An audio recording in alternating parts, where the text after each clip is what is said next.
여러분, 오늘 제가 드릴 질문이 충격적일 수 있습니다.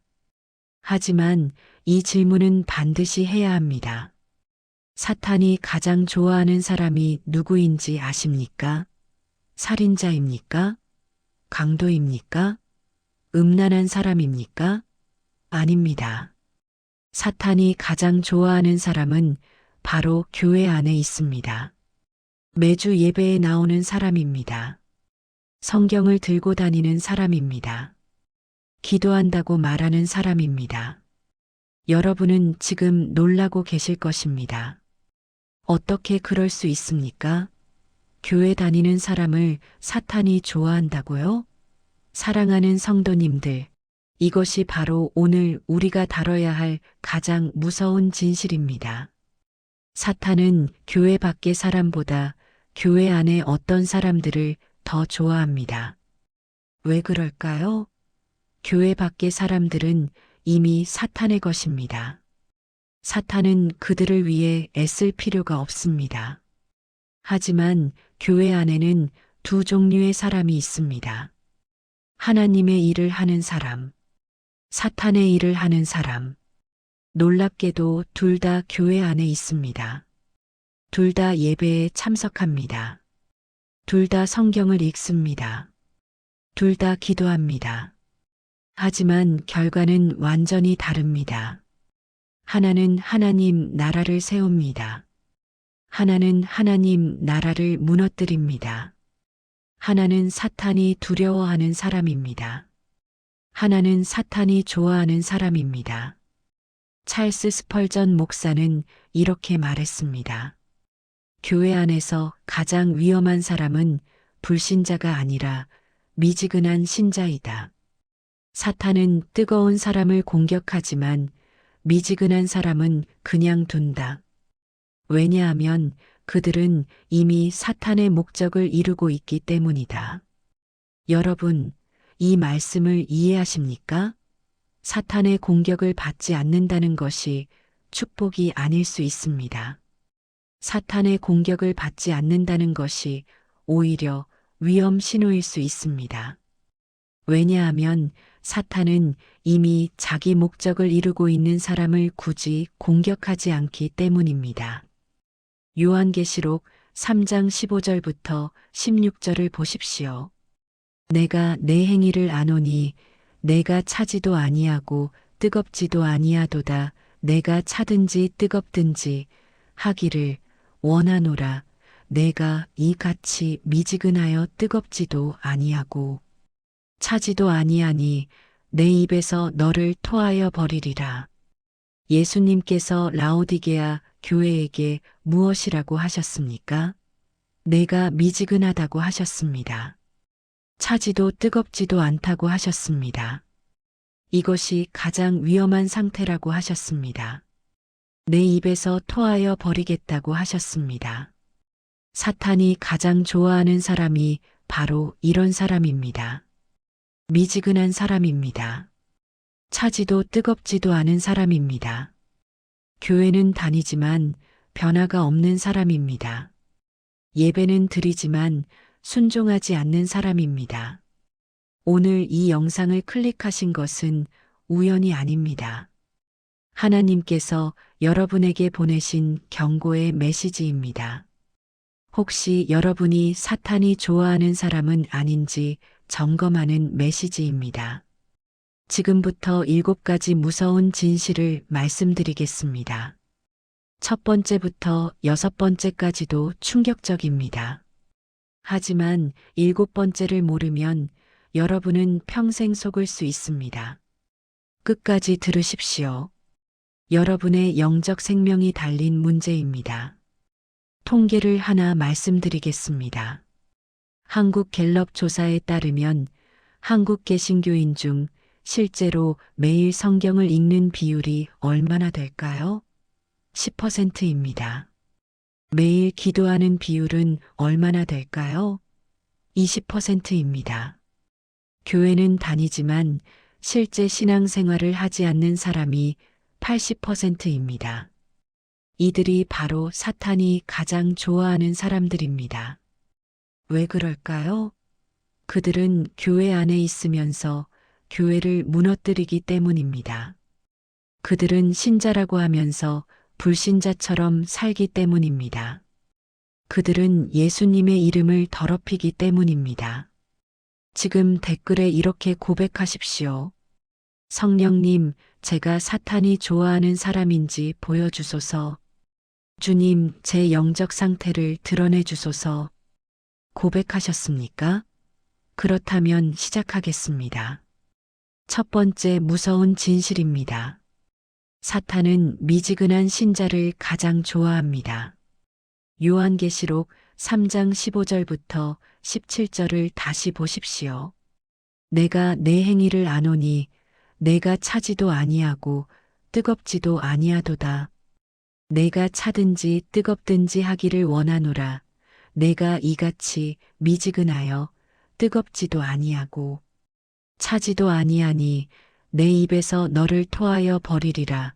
내가 말하기를 나는 부자라 부유하여 부족한 것이 없다 하나 내 공고한 것과 가련한 것과 가난한 것과 눈 먼 것과 벌거벗은 것을 알지 못하는도다. 라오디게아 교회가 어떤 교회였습니까? 부자 교회였습니다. 부유한 교회였습니다. 부족한 것이 없는 교회였습니다. 겉으로 보기에는 완벽한 교회였습니다. 건물도 좋았을 것입니다. 예배당도 화려했을 것입니다. 교인 수도 많았을 것입니다. 헌금도 많았을 것입니다. 프로그램도 다양했을 것입니다. 하지만 예수님께서 무엇이라고 하셨습니까? 내가 공고하다고 하셨습니다. 내가 가련하다고 하셨습니다. 내가 가난하다고 하셨습니다. 내가 눈멀었다고 하셨습니다. 내가 벌거벗었다고 하셨습니다. 그런데 가장 무서운 것이 무엇입니까? 내가 알지 못한다는 것입니다. 자기가 공고한 줄 모릅니다. 자기가 가련한 줄 모릅니다. 자기가 가난한 줄 모릅니다. 자기가 눈먼 줄 모릅니다. 자기가 벌거벗은 줄 모릅니다. 오히려 자기가 부자라고 생각합니다. 자기가 부유하다고 생각합니다. 자기가 부족한 것이 없다고 생각합니다. 이것이 바로 미지근한 신자의 특징입니다. 영적으로 죽어가면서 살아있다고 착각합니다. 영적으로 가난하면서 부자라고 착각합니다. 영적으로 눈멀었으면서 잘 본다고 착각합니다. 사랑하는 성도님들, 사탄이 왜 이런 사람을 좋아하는지 아십니까? 이런 사람은 공격할 필요가 없기 때문입니다. 이런 사람은 이미 영적으로 죽어 있기 때문입니다. 이런 사람은 하나님 나라에 아무 위협이 되지 않기 때문입니다. 오히려 이런 사람이 교회 안에 많으면 많을수록 사탄은 기뻐합니다. 왜 그럴까요? 그들이 교회를 부패시키기 때문입니다. 그들이 다른 사람들을 미지근하게 만들기 때문입니다. 그들이 예수님의 이름을 욕되게 하기 때문입니다. 지난주에 48세 집사님 한 분이 찾아오셨습니다. 20년 신앙생활을 하신 분이었습니다. 15년 동안 집사로 섬기셨습니다. 매주 예배에 빠지지 않으셨습니다. 헌금도 빠뜨리지 않으셨습니다. 봉사도 꾸준히 하셨습니다. 겉으로 보기에는 모범적인 신자였습니다. 그런데 이 집사님께서 고백하셨습니다. 목사님, 저는 20년 동안 거짓말을 했습니다. 저는 20년 동안 가면을 쓰고 살았습니다. 무슨 일이 있었느냐고 물었습니다.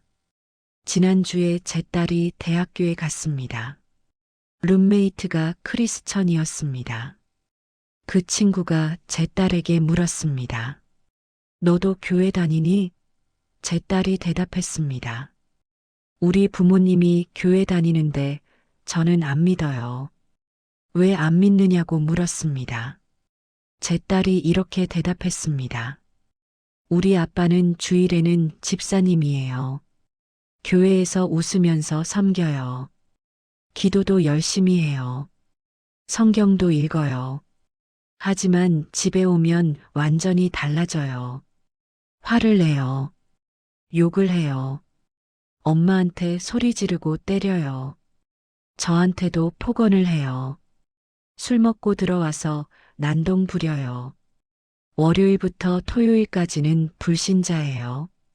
주일만 신자예요. 그런 아빠를 보면서 자랐어요. 그래서 저는 기독교를 믿을 수 없어요. 목사님, 제 딸의 친구가 이 이야기를 제 딸에게 전했습니다. 그리고 제 딸이 저에게 전화했습니다. 아빠, 저는 아빠 때문에 예수를 믿을 수 없어요. 아빠가 변하면 그때 믿을게요. 목사님, 저는 그 전화를 받고 무너졌습니다. 제가 20년 동안 무엇을 했습니까? 교회는 열심히 다녔습니다. 봉사는 열심히 했습니다. 헌금은 빠뜨리지 않았습니다. 하지만 제 삶은 변하지 않았습니다. 제 성품은 변하지 않았습니다. 제 가정은 지옥이었습니다. 저는 미지근한 신자였습니다. 주일만 뜨거운 척 했습니다. 월요일부터 토요일까지는 차가웠습니다. 제가 바로 사탄이 좋아하는 사람이었습니다. 그 집사님의 고백을 들으며 가슴이 아팠습니다. 왜냐하면 이것이 너무나 많은 한국 교회 성도들의 모습이기 때문입니다. 주일과 평일이 다릅니다. 교회와 집이 다릅니다. 사람들 앞과 혼자 있을 때가 다릅니다. 이것이 바로 미지근한 신자입니다. 이것이 바로 사탄이 가장 좋아하는 사람입니다. 마태복음 7장 21절부터 23절을 보십시오. 나더러 주여 주여 하는 자마다 다 천국에 들어갈 것이 아니요. 다만 하늘에 계신 내 아버지의 뜻대로 행하는 자라야 들어가리라. 그날에 많은 사람이 나더러 이르되 주여 주여 우리가 주의 이름으로 선지자 노릇하며 주의 이름으로 귀신을 쫓아내며 주의 이름으로 많은 권능을 행하지 아니하였나이까 하리니 그때에 내가 그들에게 밝히 말하되 내가 너희를 도무지 알지 못하니 불법을 행하는 자들아 내게서 떠나가라 하리라. 주여 주여 하는 자마다 천국에 들어가지 못한다고 하셨습니다. 주의 이름으로 선지자 노릇한 사람도 들어가지 못할 수 있다고 하셨습니다. 주의 이름으로 귀신 쫓아낸 사람도 들어가지 못할 수 있다고 하셨습니다. 주의 이름으로 권능 행한 사람도 들어가지 못할 수 있다고 하셨습니다. 왜 그럴까요? 겉으로는 신앙생활을 했지만 실제로는 불법을 행했기 때문입니다. 입으로는 주여 주여 했지만 삶으로는 순종하지 않았기 때문입니다. 교회에서는 뜨거운 척 했지만 집에서는 차가웠기 때문입니다. 여러분, 이것이 첫 번째 무서운 진실입니다. 사탄은 미지근한 신자를 가장 좋아합니다. 여러분은 어떤 신자입니까? 뜨거운 신자입니까? 미지근한 신자입니까? 주일과 평일이 같습니까? 다릅니까? 교회와 집에서의 모습이 같습니까? 다릅니까? 사람들 앞과 혼자 있을 때가 같습니까? 다릅니까? 만약 다르다면 여러분은 사탄이 좋아하는 사람입니다. 그렇다면 사탄이 좋아하는 두 번째 유형은 누구입니까? 이것이 두 번째 무서운 진실입니다. 두 번째 무서운 진실입니다. 사탄은 분열과 다툼을 일으키는 사람을 좋아합니다. 민수기 16장 1절부터 3절을 보십시오. 레위의 증손 고앗의 손자 이스알의 아들 고라와 르우벤 자손, 엘리압의 아들 다단과 아비람과 벨렛의 아들 온이 당을 짓고 이스라엘 자손 총회에서 택함을 받은 자, 곧 회중의 지도자 250명과 함께 일어나서 모세를 거역하니라. 그들이 모여서 모세와 아론을 거역하여 그들에게 이르되 너희가 분수에 지나도다 회중이 다 각각 거룩하고 여호와께서도 그들 중에 계시거늘 너희가 어찌하여 여호와의 총회 위에 스스로 높이느냐. 고라가 무엇을 했습니까? 당을 지었습니다. 250명과 함께 모세를 거역했습니다. 모세와 아론을 공격했습니다. 회중을 분열시켰습니다. 고라의 주장이 무엇이었습니까? 회중이 다 거룩하다. 여호와께서 그들 중에 계신다. 모세와 아론이 스스로 높인다. 겉으로 보면 맞는 말 같습니다. 실제로 회중이 다 거룩합니다. 실제로 여호와께서 그들 중에 계십니다. 하지만 고라의 동기가 무엇이었습니까? 시기와 질투였습니다. 교만과 욕심이었습니다. 모세의 지도력을 빼앗으려는 것이었습니다. 자기가 높아지려는 것이었습니다. 결과가 어떻게 되었습니까? 민수기 16장 31절부터 33절을 보십시오. 이 모든 말을 마치자마자 그들의 밑에 땅이 갈라지니라. 땅이 그 입을 열어 그들과 그들에게 속한 모든 사람과 고라에게 속한 모든 물건을 삼키매 그들과 그들에게 속한 모든 것이 산채로 수올에 빠지며 땅이 그 위에 덮이니 그들이 회중 가운데서 망하니라. 땅이 갈라졌습니다. 고라와 그의 무리를 산채로 삼켰습니다. 이것이 분열을 일으킨 자의 결말입니다. 사랑하는 성도님들, 왜 사탄이 이런 사람을 좋아하는지 아십니까? 사탄은 분열의 영이기 때문입니다. 사탄은 하나 되게 하는 것을 가장 싫어합니다. 사탄은 갈라놓는 것을 가장 좋아합니다. 그래서 교회 안에서 분열을 일으키는 사람을 사탄이 좋아합니다. 그런 사람은 사탄이 하는 일을 대신 해주기 때문입니다. 그런 사람은 사탄의 도구가 되기 때문입니다. 작년 10월에 55세 장로님 한 분을 만났습니다. 30년 신앙생활을 하신 분이었습니다. 20년 동안 장로로 섬기신 분이었습니다. 그런데 이 장로님이 계신 교회가 분열되었습니다. 절반이 떠나갔습니다. 100명이 넘는 교인이 떠나갔습니다. 이 장로님께서 눈물을 흘리며 고백하셨습니다. 목사님, 제가 교회를 분열시켰습니다. 제가 사탄의 도구가 되었습니다. 무슨 일이 있었느냐고 물었습니다. 5년 전에 새로운 목사님이 오셨습니다. 젊은 목사님이었습니다. 40대 초반이었습니다. 저는 60대였습니다. 처음에는 잘 섬겼습니다. 하지만 점점 불만이 생겼습니다. 목사님의 설교가 마음에 안 들었습니다. 목사님의 목회 방식이 마음에 안 들었습니다. 목사님이 젊은이들만 편애한다고 생각했습니다. 그래서 다른 장로님들과 모임을 가졌습니다. 저와 생각이 같은 장로님들이 5분 계셨습니다. 우리는 정기적으로 만났습니다. 목사님에 대해 불평했습니다. 목사님의 잘못을 찾았습니다.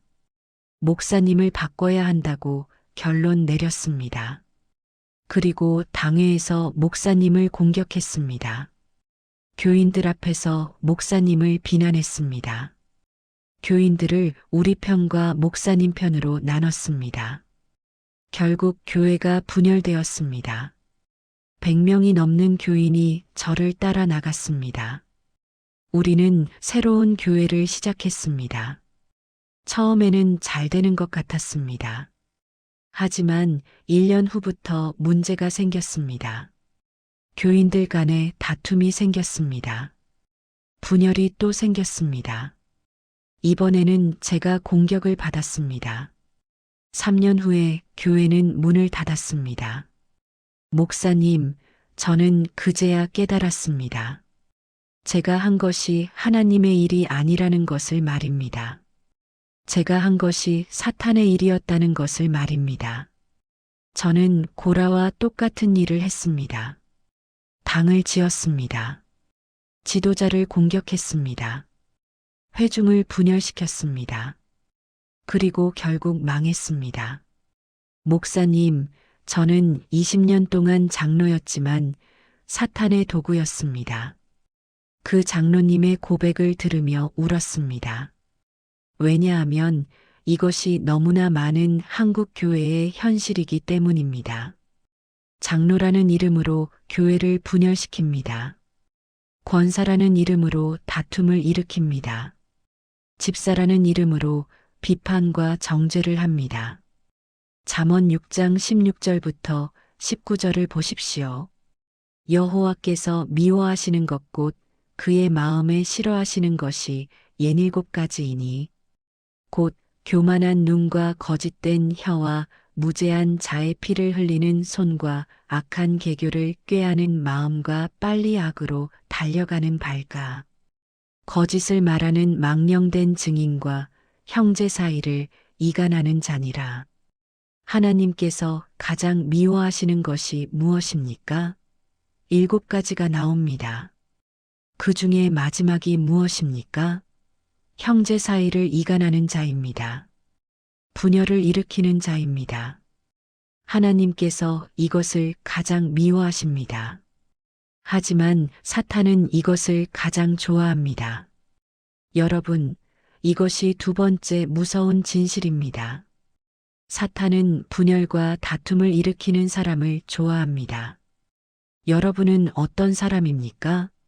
하나 되게 하는 사람입니까? 갈라놓는 사람입니까? 화평하게 하는 사람입니까? 다투게 하는 사람입니까?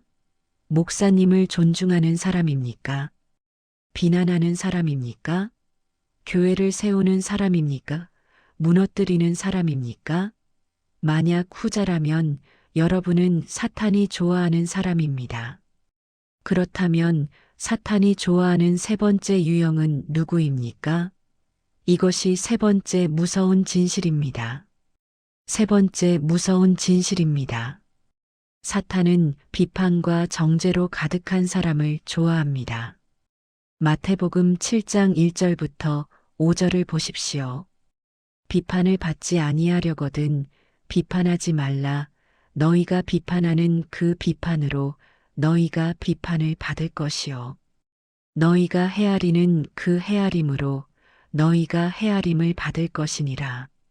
어찌하여 형제의 눈 속에 있는 티는 보고 내 눈 속에 있는 들보는 깨닫지 못하느냐 보라. 내 눈 속에 들보가 있는데 어찌하여 형제에게 말하기를 나로 내 눈 속에 있는 티를 빼게 하라 하겠느냐. 외식하는 자여 먼저 내 눈 속에서 들보를 빼어라. 그 후에야 밝히 보고 형제의 눈 속에서 티를 빼리라. 비판하지 말라고 하셨습니다. 왜 그럴까요? 비판하는 그 비판으로 비판받을 것이기 때문입니다. 형제의 눈의 티를 보기 전에 내 눈의 들보를 봐야 하기 때문입니다. 사랑하는 성도님들, 교회 안에 이런 사람들이 얼마나 많은지 아십니까? 항상 다른 사람을 비판하는 사람, 항상 다른 사람의 잘못을 찾는 사람, 항상 다른 사람을 정죄하는 사람, 목사님의 설교를 비판합니다. 장로님의 리더십을 비판합니다. 권사님의 봉사를 비판합니다. 집사님의 태도를 비판합니다. 새신자의 옷차림을 비판합니다. 청년들의 행동을 비판합니다. 아이들의 소란을 비판합니다. 모든 것을 비판합니다. 모든 것을 정죄합니다. 모든 것에 불만입니다. 이런 사람이 교회에 있으면 어떻게 됩니까? 교회 분위기가 무겁게 됩니다. 사람들이 자유롭지 못합니다. 새신자가 정착하지 못합니다. 성도들이 상처받습니다. 교회가 생기를 잃습니다. 사탄이 이런 사람을 왜 좋아하는지 아십니까? 이런 사람 한 명이 교회 전체를 병들게 하기 때문입니다. 이런 사람 한 명이 수십 명을 교회에서 떠나게 하기 때문입니다. 이런 사람 한 명이 목사님을 탈진시키기 때문입니다. 올해 2월에 63세 권사님 한 분을 만났습니다. 40년 신앙생활을 하신 분이었습니다. 30년 동안 권사로 섬기신 분이었습니다. 그런데 이 권사님이 계신 교회에서 목사님이 사임하셨습니다. 10년 동안 섬기신 목사님이었습니다. 건강상의 이유로 사임하셨다고 했습니다. 하지만 실제 이유는 달랐습니다. 이 권사님 때문이었습니다. 이 권사님께서 한 달 후에 찾아오셨습니다. 목사님, 저 때문에 목사님이 떠나셨습니다. 무슨 일이 있었느냐고 물었습니다. 저는 30년 동안 교회의 파수꾼이라고 생각했습니다. 교회를 지키는 사람이라고 생각했습니다. 그래서 모든 것을 감시했습니다. 목사님의 설교를 감시했습니다. 말씀에 틀린 것이 없는지 체크했습니다. 적용이 성경적인지 판단했습니다. 그리고 설교 후에 목사님께 지적했습니다. 오늘 설교에서 이 부분은 틀렸습니다. 이 해석은 잘못되었습니다. 이 예화는 적절하지 않습니다. 목사님의 목회를 감시했습니다. 신방을 제대로 다니는지 체크했습니다. 새신자 관리를 잘하는지 판단했습니다. 그리고 당회에서 지적했습니다. 목사님이 신방을 소홀히 합니다. 목사님이 새신자를 잘 돌보지 않습니다. 교인들을 감시했습니다. 누가 예배에 빠졌는지 체크했습니다. 누가 헌금을 안 하는지 알아냈습니다. 누가 봉사를 안 하는지 기록했습니다. 그리고 그 사람들을 불러서 꾸짖었습니다. 왜 예배에 빠졌습니까? 왜 헌금을 안 합니까? 왜 봉사를 안 합니까? 저는 이것이 하나님의 일이라고 생각했습니다. 교회를 바로잡는 일이라고 생각했습니다. 하지만 결과가 어떻게 되었습니까? 목사님이 우울증에 걸렸습니다. 목사님이 탈진했습니다. 목사님이 교회를 떠났습니다. 교인들이 하나둘씩 떠났습니다. 새신자들이 정착하지 못했습니다. 교회 분위기가 무거워졌습니다. 저는 그제야 깨달았습니다. 제가 한 것이 하나님의 일이 아니었다는 것을 말입니다. 제가 한 것이 사탄의 일이었다는 것을 말입니다. 저는 파수꾼이 아니라 고발자였습니다. 저는 지키는 자가 아니라 파괴하는 자였습니다. 저는 하나님의 종이 아니라 사탄의 도구였습니다. 그 권사님의 고백을 들으며 눈물이 났습니다. 요한계시록 12장 10절을 보십시오. 내가 또 들으니 하늘에 큰 음성이 있어 이르되 이제 우리 하나님의 구원과 능력과 나라와 또 그의 그리스도의 권세가 나타났으니 우리 형제들을 참소하던 자 곧 우리 하나님 앞에서 밤낮 참소하던 자가 쫓겨났고 사탄이 무엇을 하는 자입니까? 형제들을 참소하는 자입니다. 하나님 앞에서 밤낮 참소하는 자입니다. 여러분이 다른 사람을 비판하고 정죄할 때 여러분은 무엇을 하는 겁니까? 사탄이 하는 일을 하는 겁니다. 사탄의 역할을 대신하는 겁니다. 여러분, 이것이 세 번째 무서운 진실입니다. 사탄은 비판과 정죄로 가득한 사람을 좋아합니다. 여러분은 어떤 사람입니까? 격려하는 사람입니까? 비판하는 사람입니까? 축복하는 사람입니까? 정죄하는 사람입니까? 덮어주는 사람입니까? 드러내는 사람입니까? 만약 후자라면 여러분은 사탄이 좋아하는 사람입니다. 그렇다면 사탄이 좋아하는 네 번째 유형은 누구입니까? 이것이 네 번째 무서운 진실입니다. 네 번째 무서운 진실입니다. 사탄은 세상과 타협하는 사람을 좋아합니다.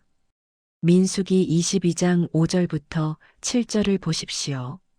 그가 사신들을 부올의 아들 발람에게 보내되 그의 고향인 강곁 부돌로 보내어 그를 부르게 하여 이르되 보라 한 민족이 애굽에서 나왔는데 그들이 땅 위를 덮었으니 그들이 내 맞은편에 거주하였도다. 그런즉 청하노니 와서 나를 위하여 이 객성을 저주하라. 그들은 나보다 강하니 그리하면 내가 혹 그들을 쳐서 이 땅에서 몰아낼 수 있으리라.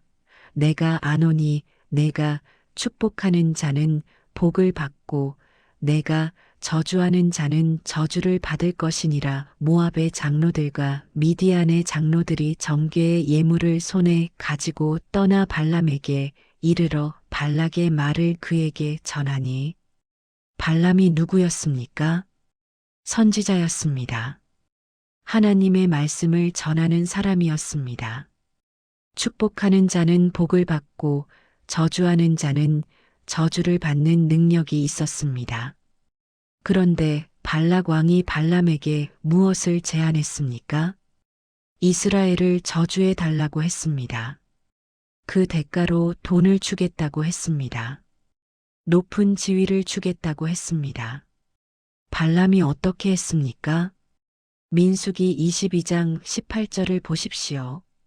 발람이 발락의 신하들에게 대답하여 이르되 발락이 그의 집에 가득한 은금을 내게 줄지라도 나는 여호와 내 하나님의 말씀을 어겨 덜하거나 더하지 못하겠노라.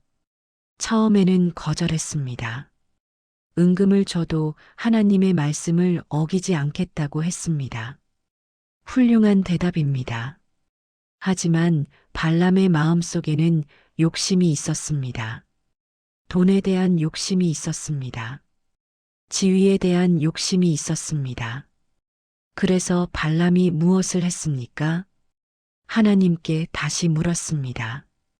혹시 방법이 없을까요? 혹시 갈 수 있는 길이 없을까요? 결국 하나님께서 허락하셨습니다. 하지만 그것은 하나님의 적극적 뜻이 아니라 소극적 허락이었습니다. 발람은 갔습니다. 돈을 받으려고 갔습니다. 하나님께서 천사를 보내셨습니다. 나귀가 천사를 보고 3번 멈췄습니다. 발람은 나귀를 때렸습니다. 나귀가 말했습니다. 내가 내게 무엇을 하였기에 나를 이같이 3번을 때리느냐. 그제야 발람이 눈이 열렸습니다. 천사가 칼을 빼들고 서 있는 것을 보았습니다. 발람은 결국 이스라엘을 저주하지 못했습니다. 오히려 축복했습니다. 하지만 발람의 이야기는 여기서 끝나지 않습니다. 민수기 31장 16절을 보십시오. 보라, 이들이 발람의 꾀를 따라 이스라엘 자손을 부올의 사건에서 여호와 앞에 범죄하게 하여 여호와의 회중 가운데에 연병이 일어나게 하였느니라. 발람이 비록 이스라엘을 저주하지는 못했지만 다른 방법을 가르쳐 주었습니다. 이스라엘을 범죄하게 만드는 방법을 가르쳐 주었습니다. 모압 여자들을 보내서 이스라엘 남자들을 유혹하게 했습니다. 그들로 우상을 섬기게 했습니다. 그 결과 2만 4천 명이 죽었습니다. 발람은 결국 돈을 받았습니다. 하지만 그 대가로 영혼을 잃었습니다. 베드로후서 2장 15절을 보십시오. 그들이 바른 길을 떠나 미혹되어 부올의 아들 발람의 길을 따르는도다. 그는 불의의 살을 사랑하다가 발람의 길이 무엇입니까? 불의의 삭을 사랑하는 길입니다. 타협하는 길입니다. 하나님의 뜻보다 돈을 선택하는 길입니다. 사랑하는 성도님들, 오늘날 교회 안에 발람이 얼마나 많은지 아십니까? 입으로는 하나님을 섬긴다고 하지만 실제로는 돈을 섬깁니다. 입으로는 거룩하다고 하지만 실제로는 세상과 타협합니다. 입으로는 순종한다고 하지만 실제로는 자기 욕심을 따릅니다. 작년 6월에 45세 장로님 한 분을 만났습니다. 20년 신앙생활을 하신 분이었습니다. 10년 동안 장로로 섬기신 분이었습니다. 그런데 이 장로님께서 고백하셨습니다. 목사님, 저는 10년 동안 발람이었습니다. 무슨 일이 있었느냐고 물었습니다. 저는 건설 회사를 운영합니다. 10년 전에 큰 프로젝트를 따냈습니다. 100억 원짜리 프로젝트였습니다. 하지만 한 가지 조건이 있었습니다. 자재를 싸구려로 써야 했습니다. 안전 기준을 낮춰야 했습니다. 뇌물을 줘야 했습니다. 저는 고민했습니다. 이것은 하나님 뜻이 아닌 것 같았습니다. 하지만 돈이 너무 컸습니다. 이 프로젝트 하나면 빚을 다 갚을 수 있었습니다. 자녀들 대학 등록금을 낼 수 있었습니다. 집도 살 수 있었습니다. 저는 기도했습니다. 하나님, 이 일을 해도 됩니까? 하지만 제 기도는 진짜 기도가 아니었습니다. 저는 하나님의 뜻을 구한 것이 아니었습니다. 저는 제 결정을 정당화할 근거를 찾은 것이었습니다. 저는 성경을 펴서 아무 구절이나 읽었습니다. 그리고 그것을 하나님의 응답이라고 해석했습니다. 결국 그 프로젝트를 했습니다. 돈을 벌었습니다. 빚을 갚았습니다. 집을 샀습니다. 교회에서는 모범적인 장로였습니다. 헌금도 많이 했습니다. 봉사도 열심히 했습니다. 하지만 5년 후에 그 건물에 문제가 생겼습니다. 균열이 생겼습니다. 안전 진단을 받았습니다. 부실 공사가 드러났습니다. 저는 고발당했습니다. 재판을 받았습니다. 유죄 판결을 받았습니다. 감옥에 갔습니다. 목사님, 제가 10년 전에 무엇을 했습니까? 저는 발람처럼 불의의 삭을 사랑했습니다. 저는 하나님보다 돈을 선택했습니다. 저는 순종보다 타협을 선택했습니다. 저는 장로였지만 발람이었습니다. 그 장로님의 고백을 들으며 가슴이 아팠습니다. 야고보서 4장 4절을 보십시오. 가늠한 여인들아, 세상과 벗된 것이 하나님과 원수됨을 알지 못하느냐. 그런즉 누구든지 세상과 벗이 되고자 하는 자는 스스로 하나님과 원수되는 것이니라. 세상과 벗된 것이 무엇입니까? 하나님과 원수되는 것입니다. 세상과 타협하는 것이 무엇입니까? 하나님을 배신하는 것입니다. 여러분, 이것이 네 번째 무서운 진실입니다. 사탄은 세상과 타협하는 사람을 좋아합니다. 여러분은 어떤 사람입니까? 하나님의 뜻을 따르는 사람입니까? 돈을 따르는 사람입니까? 거룩함을 선택하는 사람입니까? 타협을 선택하는 사람입니까? 순종하는 사람입니까? 변명하는 사람입니까? 만약 후자라면 여러분은 사탄이 좋아하는 사람입니다. 잠깐 여기서 멈추겠습니다. 여기서 잠깐 중요한 경고를 드려야겠습니다. 지금까지 4가지 무서운 진실을 말씀드렸습니다. 혹시 여러분 중에 이렇게 생각하시는 분이 계십니까? 저는 괜찮습니다. 저는 미지근하지 않습니다. 저는 분열을 일으키지 않습니다. 저는 비판하지 않습니다. 저는 타협하지 않습니다. 저는 열심히 신앙생활합니다. 사랑하는 성도님들, 이것이 바로 가장 위험한 생각입니다. 자기는 괜찮다고 생각하는 것, 자기는 문제 없다고 생각하는 것, 이것이 바로 라오디게아 교회의 문제였습니다. 자기가 부자라고 생각했습니다. 자기가 부유하다고 생각했습니다. 자기가 부족한 것이 없다고 생각했습니다. 하지만 실제로는 공고하고 가련하고 가난하고 눈멀고 벌거벗었습니다. 사울 왕을 보십시오. 사무엘상 15장 3절을 보십시오. 그러므로 너는 가서 아말렉을 쳐서 그들의 모든 소유를 남기지 말고 진멸하되 남녀와 어린이와 젖먹는 아이와 우양과 낙타와 나귀를 죽이라 하셨나이다. 하나님께서 사울에게 명령하셨습니다. 아말렉을 진멸하라. 모든 것을 남기지 말라. 사울이 무엇을 했습니까? 사무엘상 15장 9절을 보십시오.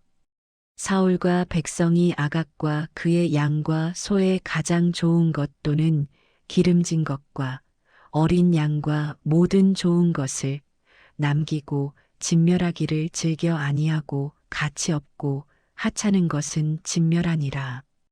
거의 다 순종했습니다. 99% 순종했습니다. 하지만 1% 남겼습니다.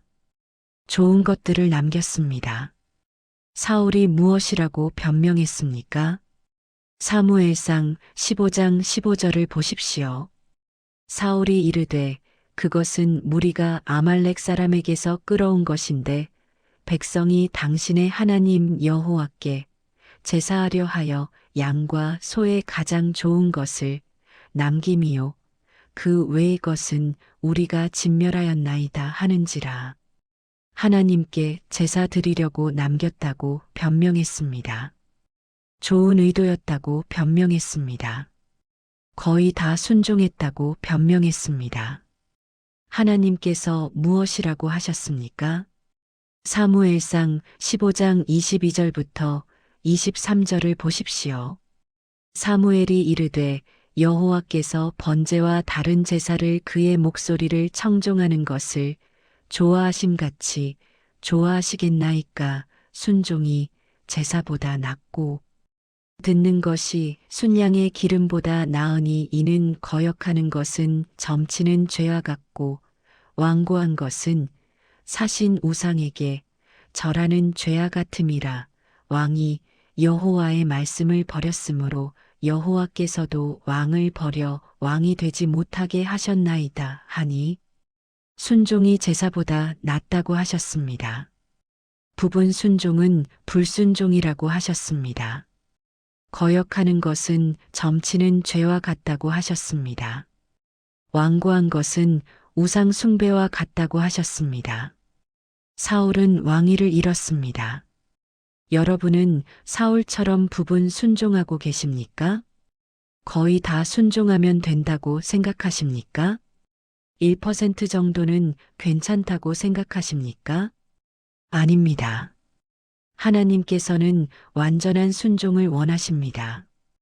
100% 순종을 원하십니다. 댓글에 이렇게 고백하십시오. 나는 사울의 길을 버립니다. 나는 완전한 순종을 선택합니다. 나는 변명을 그만두고 회개합니다. 고백하셨습니까?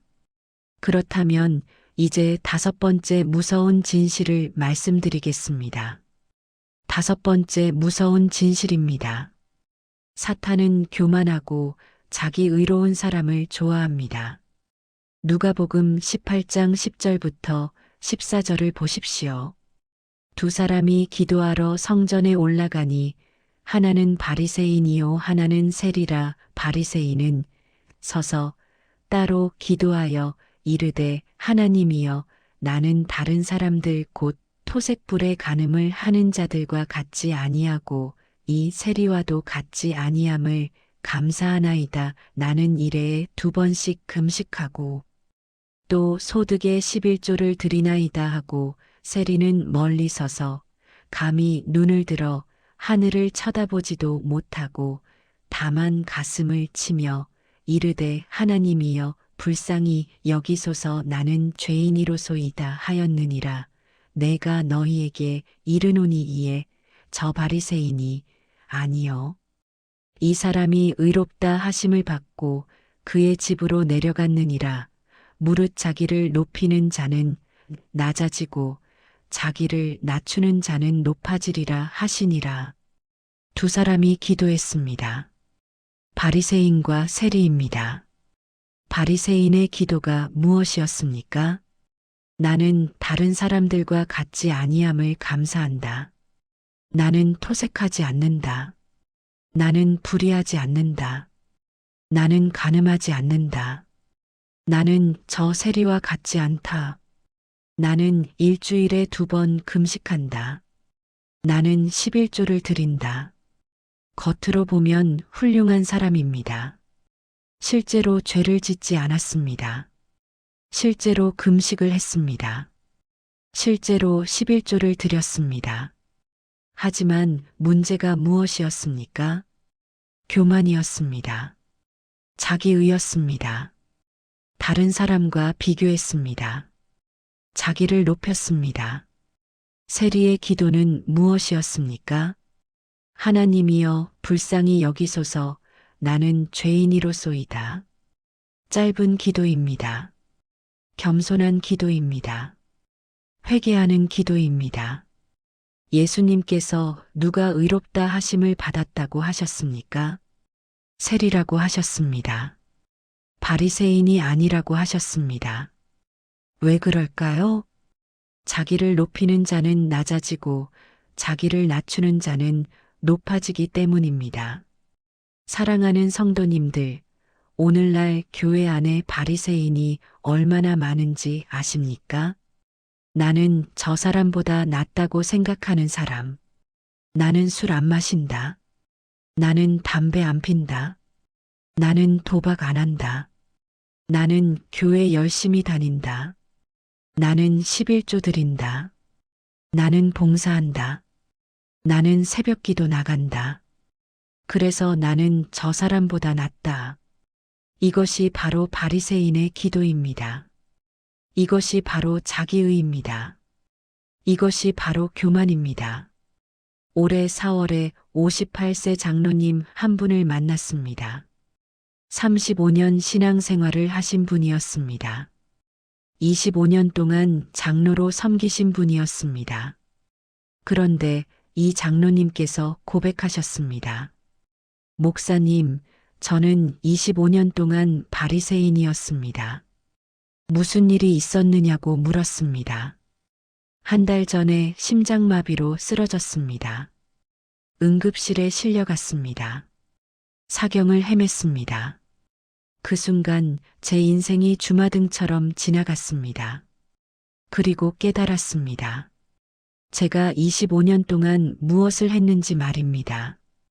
저는 25년 동안 자랑했습니다. 나는 술 안 마신다. 나는 담배 안 핀다. 나는 도박 안 한다. 나는 불륜 안 한다. 나는 매일 새벽기도 나간다. 나는 11조를 정확히 드린다.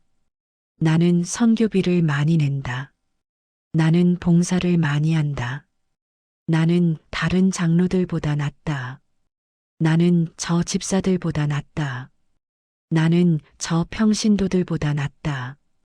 저는 늘 비교했습니다. 저는 늘 자랑했습니다. 저는 늘 교만했습니다. 그런데 응급실에서 죽음 앞에 섰을 때 깨달았습니다. 제 의가 아무 소용이 없다는 것을 말입니다. 제 공로가 아무 의미가 없다는 것을 말입니다. 제가 할 수 있는 것은 오직 한 가지뿐이었습니다. 하나님이여 불쌍히 여기소서 나는 죄인이로소이다. 저는 응급실에서 세리의 기도를 드렸습니다. 그리고 살아났습니다. 목사님, 저는 25년 만에 처음으로 진짜 기도를 드렸습니다. 그 장로님의 고백을 들으며 눈물이 났습니다. 로마서 3장 23절을 보십시오. 모든 사람이 죄를 범하였음에 하나님의 영광에 이르지 못하더니 모든 사람이 죄를 범했습니다. 바리새인도 죄인입니다. 장로도 죄인입니다. 권사도 죄인입니다. 목사도 죄인입니다. 우리 모두 죄인입니다. 우리 모두 하나님의 은혜가 필요합니다. 여러분, 이것이 다섯 번째 무서운 진실입니다. 사탄은 교만하고 자기 의로운 사람을 좋아합니다. 여러분은 어떤 사람입니까? 겸손한 사람입니까? 교만한 사람입니까? 자기를 낮추는 사람입니까? 자기를 높이는 사람입니까? 은혜를 아는 사람입니까? 자기 의를 자랑하는 사람입니까? 만약 후자라면 여러분은 사탄이 좋아하는 사람입니다. 그렇다면 사탄이 좋아하는 여섯 번째 유형은 누구입니까? 이것이 여섯 번째 무서운 진실입니다. 여섯 번째 무서운 진실입니다. 사탄은 게으르고 열매 없는 사람을 좋아합니다. 마태복음 25장 14절부터 30절을 보십시오. 또 어떤 사람이 타국에 갈 때 그 종들을 불러 자기 소유를 맡김과 같으니 각각 그 재능대로 한 사람에게는 금 5달란트를 한 사람에게는 2달란트를 한 사람에게는 1달란트를 주고 떠났더니 주인이 세 종에게 달란트를 주었습니다. 한 사람에게는 5달란트, 한 사람에게는 2달란트, 한 사람에게는 1달란트, 5달란트 받은 종은 어떻게 했습니까? 장사하여 5달란트를 남겼습니다. 2달란트 받은 종은 어떻게 했습니까? 장사하여 2달란트를 남겼습니다. 1달란트 받은 종은 어떻게 했습니까? 마태복음 25장 18절을 보십시오. 1달란트 받은 자는 가서 땅을 파고 그 주인의 돈을 감추어 두었더니 땅을 파고 돈을 감추었습니다. 아무것도 하지 않았습니다. 그냥 묻어두었습니다. 주인이 돌아왔을 때 무엇이라고 했습니까? 마태복음 25장 24절부터 25절을 보십시오. 1달란트 받았던 자는 와서 이르되 주인이여 당신은 굳은 사람이라 심지 않은 데서 거두고 해치지 않은 데서 모으는 줄을 내가 알았으므로 두려워하여 나가서 당신의 달란트를 땅에 감추어 두었나이다. 보소서 당신의 것을 가지셨나이다. 두려워했다고 변명했습니다. 주인이 굳은 사람이라고 변명했습니다. 하지만 실제로는 게으름이었습니다. 주인이 무엇이라고 했습니까? 마태복음 25장 26절부터 30절을 보십시오.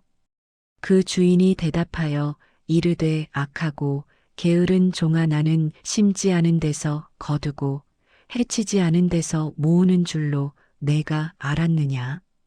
그러면 내가 마땅히 내 돈을 취리하는 자들에게나 맡겼다가 내가 돌아올 때에 내 원금과 이자를 받았으리라 하고 그에게서 그 1달란트를 빼앗아 10달란트 가진 자에게 주라. 무릇 있는 자는 받아 풍족하게 되고 없는 자는 그 있는 것까지 빼앗기리라. 오 무익한 종을 바깥 어두운 데로 내쫓으라. 거기서 슬피 울며 이를 갈리라 하니라. 악하고 게으른 종이라고 했습니다. 무익한 종이라고 했습니다. 바깥 어두운 데로 내쫓으라고 했습니다. 사랑하는 성도님들, 왜 사탄이 이런 사람을 좋아하는지 아십니까? 이런 사람은 하나님 나라에 아무 기여를 하지 않기 때문입니다. 이런 사람은 그냥 교회만 차지하고 있기 때문입니다. 이런 사람은 자리만 차지하고 열매는 없기 때문입니다. 교회 안에 이런 사람이 얼마나 많은지 아십니까? 10년, 20년, 30년 교회를 다니지만 변화가 없습니다. 성장이 없습니다. 열매가 없습니다.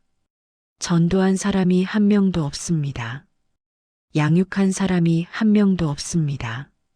섬기는 일이 하나도 없습니다. 그냥 받기만 합니다.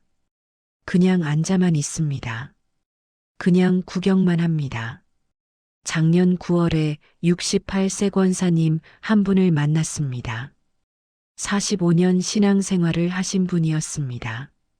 30년 동안 권사로 계신 분이었습니다. 그런데 이 권사님께서 고백하셨습니다. 목사님, 저는 45년 동안 아무것도 안 했습니다. 무슨 말씀이냐고 물었습니다. 저는 45년 동안 교회를 다녔습니다. 한 번도 빠지지 않았습니다. 헌금도 꾸준히 했습니다. 권사 직분도 받았습니다. 하지만 45년 동안 제가 한 것이 무엇입니까? 전도한 사람이 한 명도 없습니다. 양육한 사람이 한 명도 없습니다. 봉사한 것이 하나도 없습니다.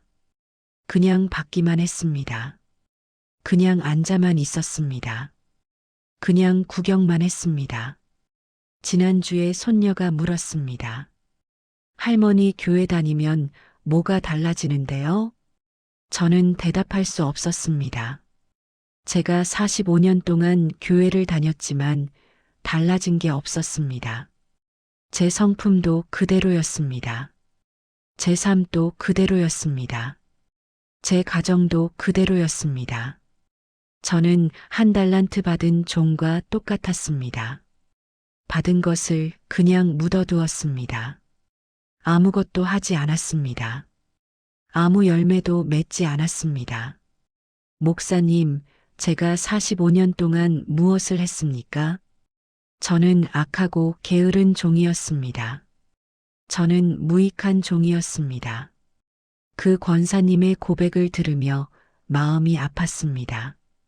요한복음 15장 2절부터 6절을 보십시오. 물은 내게 붙어 있어 열매를 맺지 아니하는 가지는 아버지께서 그것을 제거해 버리시고 무릇 열매를 맺는 가지는 더 열매를 맺게 하려 하여 그것을 깨끗하게 하시느니라. 너희는 내가 일러준 말로 이미 깨끗하여졌으니 내 안에 거하라. 나도 너희 안에 거하리라. 가지가 포도나무에 붙어 있지 아니하면 스스로 열매를 맺을 수 없음 같이 너희도 내 안에 있지 아니하면 그러하리라. 나는 포도나무요 너희는 가지라. 그가 내 안에 내가 그 안에 거하면 사람이 열매를 많이 맺나니 나를 떠나서는 너희가 아무것도 할 수 없음이라. 사람이 내 안에 거하지 아니하면 가지처럼 밖에 버려져 마르나니 사람들이 그것을 모아다가 불에 던져 사르느니라. 열매 맺지 않는 가지는 제거된다고 하셨습니다. 열매 맺지 않는 가지는 버려진다고 하셨습니다. 마르게 된다고 하셨습니다. 불에 던져진다고 하셨습니다. 여러분, 이것이 6번째 무서운 진실입니다. 사탄은 게으르고 열매 없는 사람을 좋아합니다. 여러분은 어떤 사람입니까? 열매 맺는 사람입니까? 열매 없는 사람입니까? 일하는 사람입니까? 게으른 사람입니까? 주신 달란트를 사용하는 사람입니까? 묻어두는 사람입니까? 만약 후자라면 여러분은 사탄이 좋아하는 사람입니다. 그렇다면 사탄이 좋아하는 마지막 7번째 유형은 누구입니까? 이것이 가장 무서운 7번째 진실입니다. 7번째 무서운 진실입니다. 사탄은 하나님 말씀을 왜곡하는 사람을 좋아합니다. 창세기 3장 1절부터 5절을 보십시오. 그런데 뱀은 여호와 하나님이 지으신 들짐승 중에 가장 강교하니라. 뱀이 여자에게 물어 이르되 하나님이 참으로 너희에게 동산 모든 나무의 열매를 먹지 말라 하시더냐. 여자가 뱀에게 말하되 동산 나무의 열매를 우리가 먹을 수 있으나 동산 중앙에 있는 나무의 열매는 하나님의 말씀에 너희는 먹지도 말고 만지지도 말라. 너희가 죽을까 하노라 하셨느니라. 뱀이 여자에게 이르되 너희가 결코 죽지 아니하리라. 너희가 그것을 먹는 날에는 너희 눈이 밝아져 하나님과 같이 되어 선악을 알 줄 하나님이 아심이니라. 사탄이 처음으로 한 일이 무엇이었습니까? 하나님의 말씀을 왜곡한 것이었습니다. 하나님이 참으로 먹지 말라 하시더냐?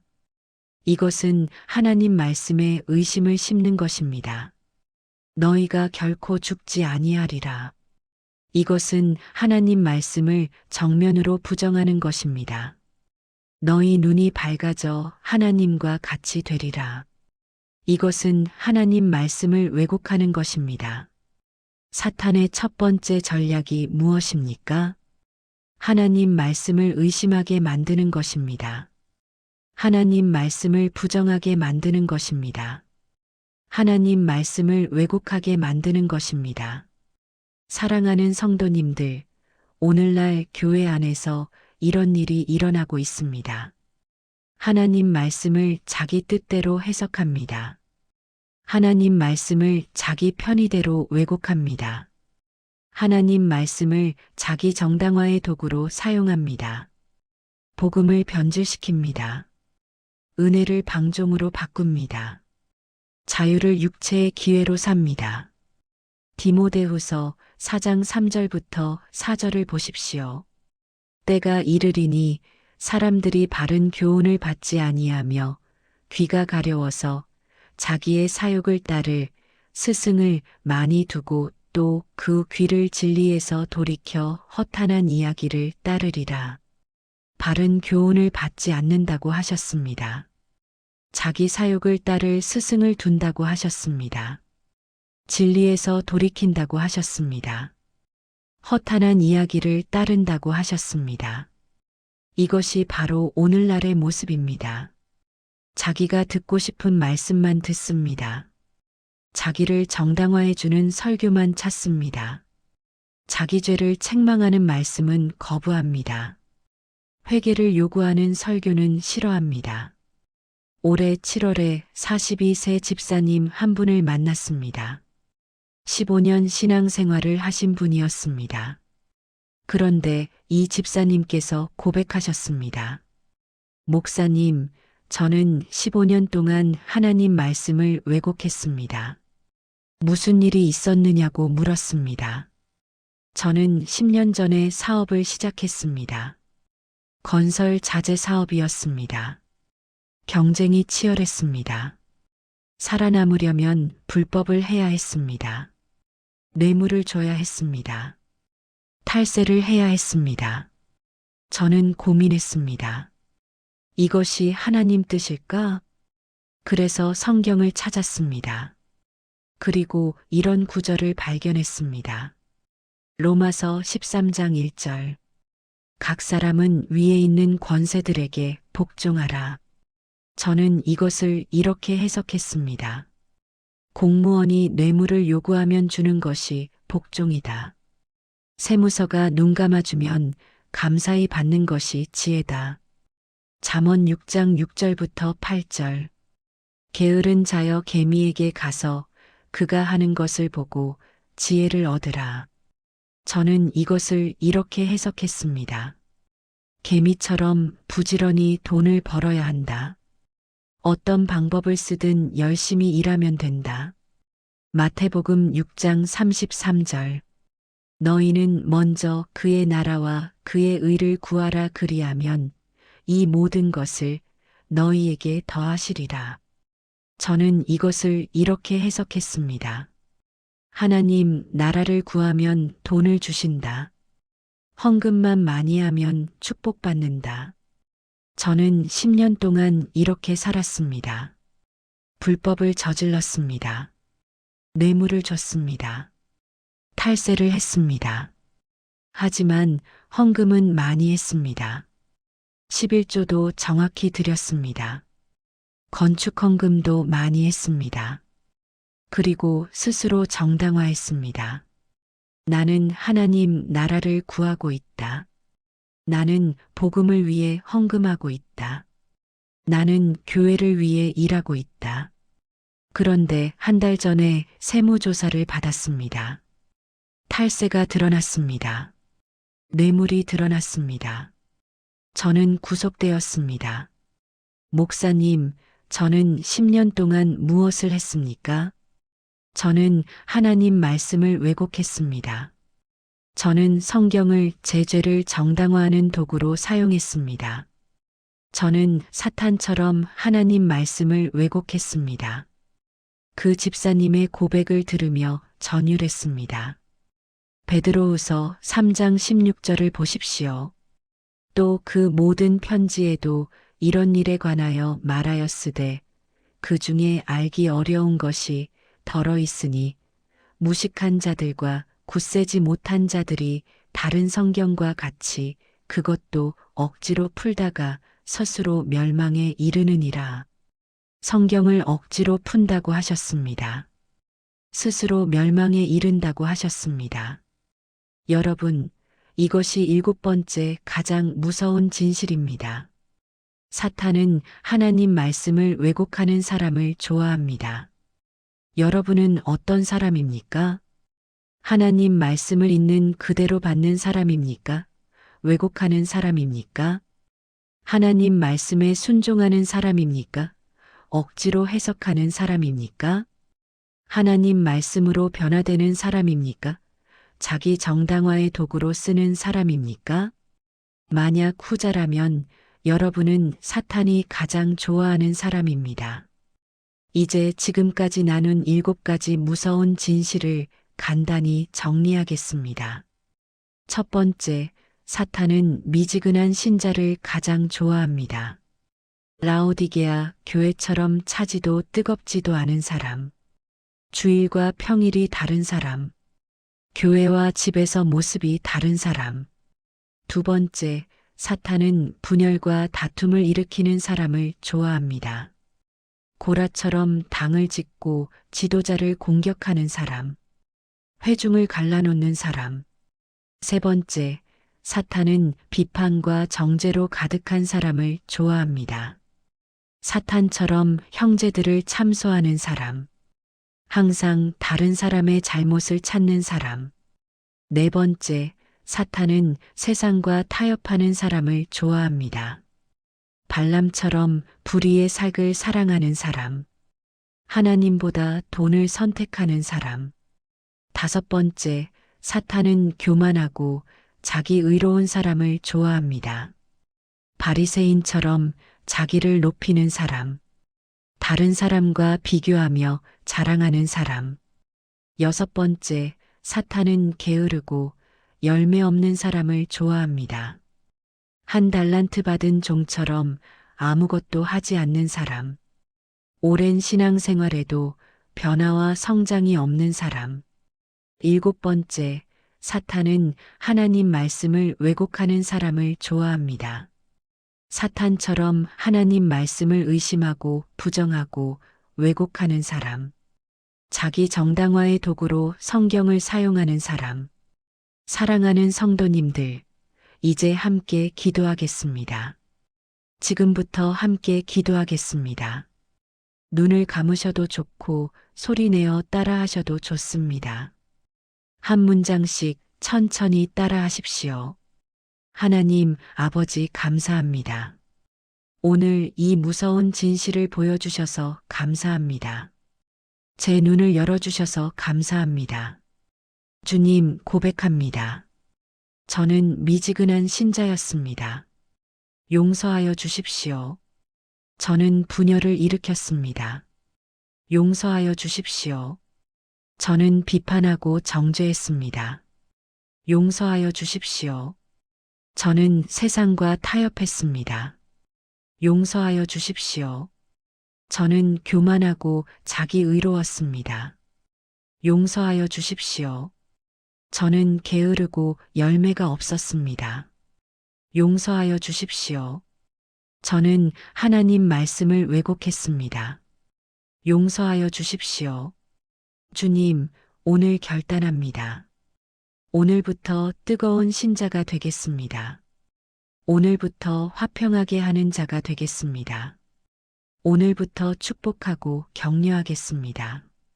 오늘부터 세상과 타협하지 않겠습니다. 오늘부터 겸손하게 살겠습니다.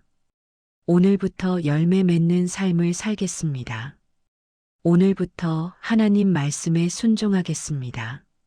주님의 도우심을 구합니다. 성령님의 능력을 구합니다. 예수님의 이름으로 기도합니다. 아멘. 이 기도를 따라 하셨다면 이제 선포하십시오. 나는 더 이상 미지근하지 않습니다. 나는 뜨겁게 살겠습니다. 나는 더 이상 분열시키지 않습니다. 나는 하나 되게 하겠습니다.